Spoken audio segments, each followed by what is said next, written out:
You ever get that feeling that you're being haunted?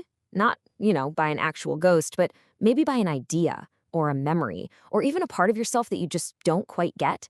Well, today we're going to chase that feeling down a pretty deep rabbit hole, starting with a cursed video game and ending up with one of the biggest questions there is. What is the self, anyway? So it all kicks off with a story that basically became a foundational myth of the internet. A college kid finds an old Nintendo 64 cartridge at a yard sale. It's The Legend of Zelda Majora's Mask.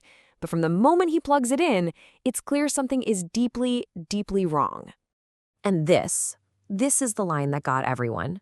It's the phrase that would pop up whenever the player tried to fight back against whatever was in that game. It wasn't just a glitch or a bug. It felt personal. It felt like something was actually alive in there, and it was not friendly. All right, so here's where we're headed. We're going to start with that ghost in the machine. Then we'll see how it connects to a super old literary idea, the double goer. After that, we dive into the psychology of why some deaths leave such a mark and the kinds of ghosts we get from our own families. Then we're going to take a huge leap into consciousness itself before we wrap it all up with this big idea, the haunting self. Okay, first things first. Let's get into the details of this viral legend, the story that the internet came to call Ben Drowned. So the story goes that this game cartridge is possessed by an entity that calls itself Ben. Its avatar in the game is this seriously creepy statue. But here's the kicker. The thing that made the story so terrifying: Ben doesn't stay in the game. It escapes. It starts haunting the player through their computer, through their online accounts. The whole thing is supposedly tied to the spirit of a 12-year-old kid named Ben who drowned years before. But here's the thing. As new and digital as this story feels, it's actually not new at all. It's tapping into a fear that is ancient, something that's been showing up in stories for hundreds of years. And that fear has a name: the doppelganger. It's a German word that literally means double goer. It's this chilling idea of a shadow self, an alter ego, that shows up as a separate person. And the real horror of it is that moment of recognition, when you see this twisted version of yourself staring back at you. And that is exactly what's at the heart of the Ben Drowned story. You've got two Bens. There's Ben, the little boy, the original person, and then you have Ben, all caps, the malicious thing in the game. It's not really the boy anymore. It's the traumatic echo he left behind. It's his doppelganger, born from the moment his self was shattered. Okay, so a digital ghost is actually a literary double. This just opens up a much bigger question. Why are these stories so powerful? Why do they get under our skin? The answer, it turns out, isn't really about monsters. It's about psychology. I mean, think about it. In all our ghost stories, why are some spirits so angry, so restless? What makes a certain kind of death so awful that it seems to leave a scar on the world itself? Well, if you look at it through the lens of trauma, a ghost story is really just a story about a death that was never properly resolved. It's like a wound in the psyche so deep it can't heal. The whole logic of a haunting is that the dead can only stick around if they died badly and if they can't be comforted.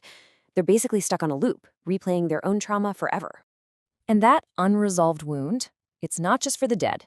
It's a huge force for the living, too. And we often call it survivor's guilt. After studying disasters like the sinking of the Herald of Free Enterprise ferry, researchers found it usually comes in three distinct forms. First, there's the guilt of just being the one who made it. Second, the guilt for all the things you think you failed to do. And maybe the hardest one, guilt for the things you did do to survive. Each one of those is its own kind of ghost. So those ghosts are born from big, sudden traumas. But some hauntings are way, way quieter.